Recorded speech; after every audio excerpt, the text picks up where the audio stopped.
નમસ્કાર, મુંબઈ સમાચારના ડિજિટલ પ્લેટફોર્મમાં આપનું સ્વાગત છે અને હું છું જીગર પંડ્યા। મિત્રો, આજે છઠ પૂજા મહાપર્વની જ્યારે ઉજવણી સાબરમતી નદીના કિનારે થતી હોય ત્યારે બિહારથી અને પૂર્વાંચલથી આવેલો સમુદાય ધામધૂમથી આ પર્વની ઉજવણી કરે છે। કેવી રીતે ઉજવણી કરે છે તે જાણીશું। જોતા રહેજો મારી સાથે મુંબઈ સમાચાર।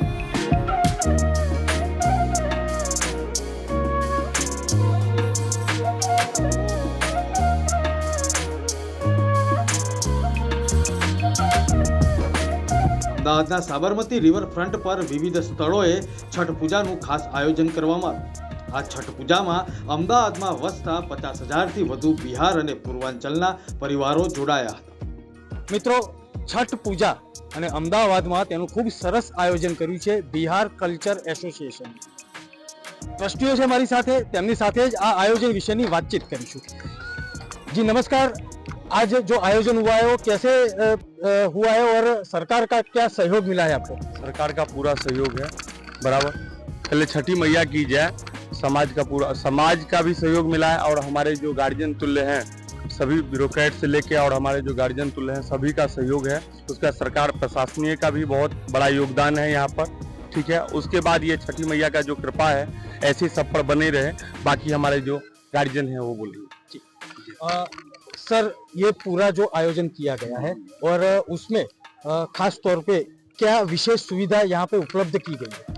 देखिए, एक तो बैठने की बहुत अच्छी यहाँ पे सुविधा है और जितने व्रती है उनको इतना बढ़िया जगह मिला है जैसे लग रहा है बिल्कुल अपने ही गांव में हो। आप देख सकते हैं ये दरी बिछाई हुई है, चेयर लगा हुआ है और इतने अच्छे तरीके से यहाँ पे हो रहा है जो पहली बार देख रहा हूँ, जो यहाँ आके लगता है जो बिल्कुल अपने गांव जैसे हो। जी सर, एक बात और पूछनी है कि ये इन लोगों ने बताया कि अपने गांव जैसा फीलिंग्स आ रहा है, महसूस हो रहा है। बिहार कल्चर एसोसिएशन, छठ पूजा तो महत्व है, उसके अलावा यहाँ पे कौन से कार्यक्रम का आयोजन करते हैं? देखिए, बिहार कल्चरल एसोसिएशन के द्वारा हम लोगों ने दुर्गा पूजा की सबसे पहली शुरुआत की और दुर्गा पूजा बहुत ही भव्य रूप से घाटलोड़िया सत्यनारायण मंदिर के अंदर मनाया जाता रहा है।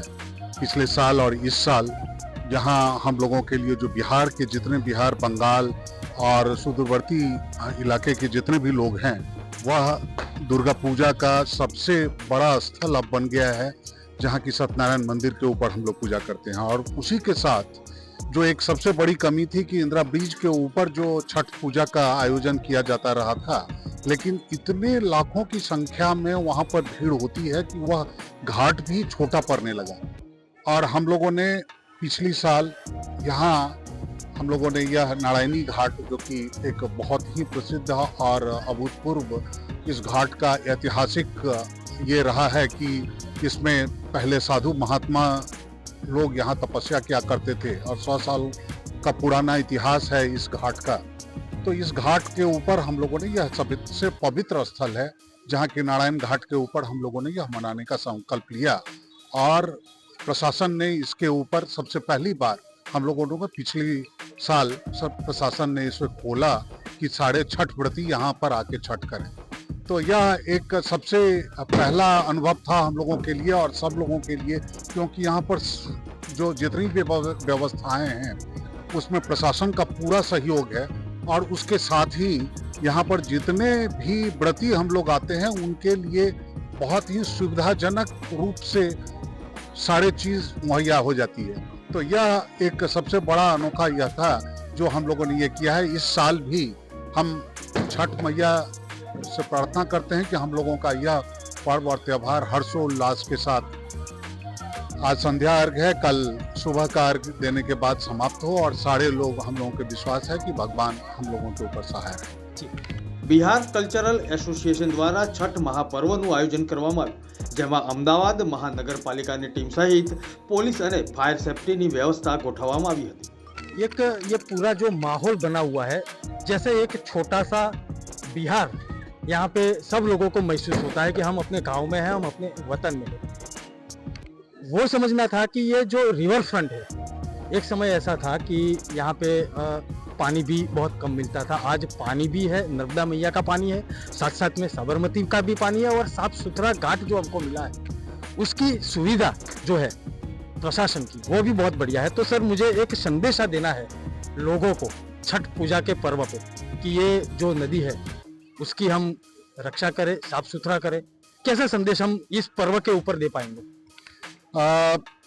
इसमें हम लोगों का एक ही यह कहना है कि माननीय श्री प्रधानमंत्री जी जब यहाँ के मुख्यमंत्री थे उस टाइम में जो इन्होंने साबरमती के ऊपर जो काम किया और आज यह एक पर्यटक स्थल बन गया है, यह सिर्फ मनोरम और जो रिवर फ्रंट जो डेवलप हुआ है यह एक राष्ट्रीय नहीं अंतर्राष्ट्रीय स्तर के ऊपर यह एक बड़ा ही अनोखा प्रयोग है। आज से 20 साल या 30 साल पहले की जब हम बात करते हैं तो यह साबरमती नदी का वह स्वरूप एक सामने आता था जब लोग इधर से गुजरने के लिए भी बहुत मुश्किल से सोचते थे कि इसमें गंदगी इतनी फैली थी। लेकिन आज प्रशासन ने उस स्तर पर काम किया है कि जब यहाँ हम लोग छठ पूजा कर रहे हैं और यह सारे नागरिकों का यह कर्तव्य बनता है। मैं यह भी इसमें प्रेषित करना चाहूँगा कि जो बिहार कल्चरल एसोसिएशन के श्री कुलेश झा, श्री नागेंद्र झा और कुलेश जी का इसमें विशेष समर्पण है कि पिछले 8 दिनों से प्रशासन के साथ यह अपने कार्यकर्ताओं के साथ मिलकर इस यहाँ पूरी सफाई की है और छठ व्रतियों के लिए यह एक बड़ा ही अच्छा मंच प्रदान किया है जहां आकर वह लोग यहाँ पर अपनी पूजा करें और इसके बाद भी जब पूजा खत्म होती है तो यह अपने कार्यकर्ताओं द्वारा ही इसकी फिर से पूरी सफाई करके सब लोग यहाँ से जाते हैं। तो यह एक हम लोगों का एक संकल्प है बिहार कल्चरल एसोसिएशन के तरफ से कुलेश झा जी का कि यहाँ पर कोई भी गंदगी न करे और बार बार इस बात को प्रचार भी करते रहते हैं कि कोई छठ व्रती और छठ व्रत ही एक तरह से सफाई और मनोरम के लिए भगवान के अर्घ के रूप में इसको याद किया जाता है। આ છઠ પૂજામાં અમદાવાદમાં વસતા મૂળ બિહાર અને પૂર્વાંચલના વતનીઓ મોટી સંખ્યામાં જોડાયા। સાબરમતીને કિનારે એક સાથે 15 થી 20,000 જેટલા લોકો પૂજા કરી શકે તેવી વ્યવસ્થા કરાઈ। આ સાથે દૂર દૂરથી આવતા લોકો માટે રહેવાની સાથે લોકોની જમવાની વ્યવસ્થા પણ કરવામાં આવી। पहले तो आप सबको छठी मैया और इस छठ महान पर्व जिसको लोक पर्व भी कहते हैं इसकी हार्दिक शुभकामना। जो मेरे साथ प्रभात भैया बैठे हैं आज उनकी वजह से हम लोग इस नारायणी घाट पर हैं। ये अपने आप में न केवल मिथिला न केवल बिहार बल्कि पूरे हमारे क्षेत्र के या यहाँ के भी सबसे बड़े हस्ताक्षर। मेरा नाम अजय झा हुआ और मैं गयाना बेस्ड हूँ, साउथ अमेरिका में मैं रहता हूँ। तो आप जो मेरा ये परिवेश देख रहे हैं मैं तो छठ मैया के लिए जो एक विशेष आप वही मैं लगा के आया हूँ, पहन के आया हूँ। देखिए आप लोग एक चूंकि आप क्या मुंबई समाचार और हम यहाँ गुजरात में खड़े हैं जी। तो सबसे पहले जो एक भ्रांति है उसको मैं दूर कर दूं कि ये छठ पूजा बिहार या पूर्वांचल का है। आप लोगों के मन में ये बात आती है, हकीकत में ऐसा नहीं है। ये मार्कंडेय पुराण में इसकी चर्चा है। आज से तकरीबन 3000 साल पहले यानी कि ईसा सन से 300-400 साल पहले लिखा गया है इसके बारे में। और जो सबसे बड़ी बात है इस छठ पूजा के बारे में कि हमारे यहाँ का जो योग और तंत्र है, तो जो तंत्र विद्या का जो छठा अध्याय है जिसको छठा आज्ञा तंत्र बोलते हैं, और आप देखते हैं कि इसमें जितने भी जो छठी जो व्रत किए हुए हैं, जो व्रती हैं, उनका 36 घंटे का व्रत होता है निर्जला। तो ये एक तरह से ये तंत्र विद्या की साधना है। छठ પૂજાનું જ્યારે મહત્વ સમજવું હોય ત્યારે બહેનો પણ આપણી સાથે ઉપસ્થિત છે। સમજીશું શું મહત્વ છે। छठ पूजा का अपना एक अलग ही महत्व है। इसमें हम लोग डूबते सूरज की छठ की शाम और उगते सूरज की सातम की सुबह इनकी पूजा करते हैं। उसमें बहुत ही ज़्यादा पवित्रता और शुद्धता का ध्यान रखा जाता है, प्रसाद बनाया जाता है और जो अभी सीजन के फल फूल हैं, सब्जियां हैं, उन सब से छठी मैया की पूजा की जाती है। दिवाली के बाद की छठ और उसके बाद की सप्तमी, ये 2 दिन, और उससे पहले पंचमी के दिन एक खरना की पूजा होती है जिस दिन व्रती पूरे दिन उपवास रखती है और शाम को भगवान की पूजा करके और व्रत थोड़ी देर के लिए खोलती, वही प्रसाद खाकर व्रत पूरा करते हैं और फिर दूसरे दिन पूरे दिन सहकर सातम के दिन पारण होती है। इस तरह से 2 दिन का व्रत किया जाता है और सातम की सुबह व्रत पूरा होता है। उसके बाद ही हम लोग घर पर जाकर भगवान की पूजा कर प्रसाद खाते हैं। इस तरह से हम छठ और सातम 2 दिन बहुत ही शुद्धता और भगवान के धर्म कर्म के साथ ये 2 दिन मनाते हैं। ये जो मैं देख रहा हूँ कि यहाँ पे पूजा की जो सामग्री है वो केला है, कुछ फल फलादी है, कुछ ये जो दिख रहा है कि ऐसे कुछ इसको क्या बोलते हैं, वो आप गन्ने का जो रहता है एक, वो सब कुछ रहता है। तो उसका क्या महत्व रहता है, वो क्यों साथ में रख के पूजा की जाती है, उसका महत्व क्या है? ये अभी सीजन की शुरुआत के फल हैं, इनकी फसल अभी कटती है और इन फसल को काट कर भगवान को चढ़ाकर फिर इनका उपयोग किया जाता है। इसलिए ये अभी शुरुआत में जो ऋतु के जो जितने भी फल अभी उपलब्ध होते हैं बाज़ार में या खेतों में फसल के द्वारा हमें प्राप्त होते हैं, वो हम इनको भगवान को चढ़ाकर फिर इनका उपयोग करते हैं, चाहे बेचते हैं चाहे घर में उपयोग में लेते हैं। इस तरह से गन्ना, केला, एक नींबू होता है गांव में मिलता है, यहाँ तो उपलब्ध नहीं है, नारियल है, आम है, सीताफल है, अमरूद है, इस तरह के जितने भी फल उपलब्ध हो सकते हैं अपनी इच्छा अनुसार वो सारे फल इकट्ठे करते हैं और भगवान को चढ़ाते हैं। મિત્રો એક વાત તો ચોક્કસ છે કે છઠ પૂજા જે છે તે પ્રકૃતિ સાથે જોડાયેલી એક પૂજા છે। સૂર્યનારાયણને એ અર્ધ તો આપવાનું જ છે કારણ કે તે સતત પ્રકાશ આપે છે, પણ સાથે સાથે જે પાક જે છે ખેડૂતો પોતાની પહેલો જે પાક જે છે તે લણે ત્યારે ફળ ફળાદી હોય કે શેરડી હોય કે અન્ય જે ફળો હોય છે તે પણ તેનો અર્ધમાં અથવા તો પૂજાની સામગ્રીમાં ઉપયોગ કરવામાં આવે છે। મારી સાથે જોડાયેલા રહેજો, આગળ પણ કંઈક વિશેષ જાણવા મળશે। સૌથી પહેલાં તો જય છઠ્ઠી મૈયા।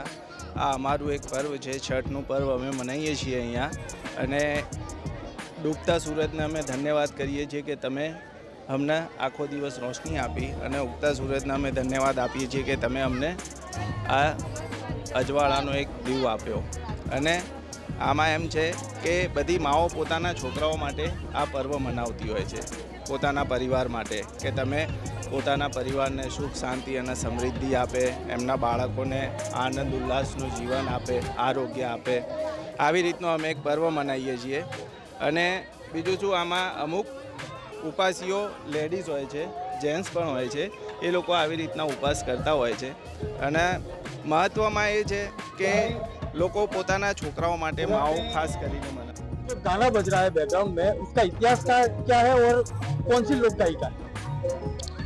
नहीं, आप सबके साथ ये शेयर करते हुए सचमुच तो बहुत दुख हो रहा है कि कल ही अब तो स्वर्गीय कहने में बुरा लग रहा है, शारदा सिन्हा जो हमारे यहाँ की स्वर कोकिला थी, जैसे लता मंगेशकर को पूरे देश या पूरे विश्व के लिए स्वर कोकिला कहा जाता है, वो हमारे मिथिला, भोजपुरी और पूर्वांचल के लिए आप जितने भी गाने सुनते हैं छठ मैया के या हमारे जितने भी पर्व त्योहार हैं, तकरीबन सारे गाने उन्होंने ही गाए हुए हैं और उन्हीं के गाने हिट हैं और सबके जवान पे उन्हीं का गाना चलता है, जो अभी जैसा कि आप सुन रहे हैं।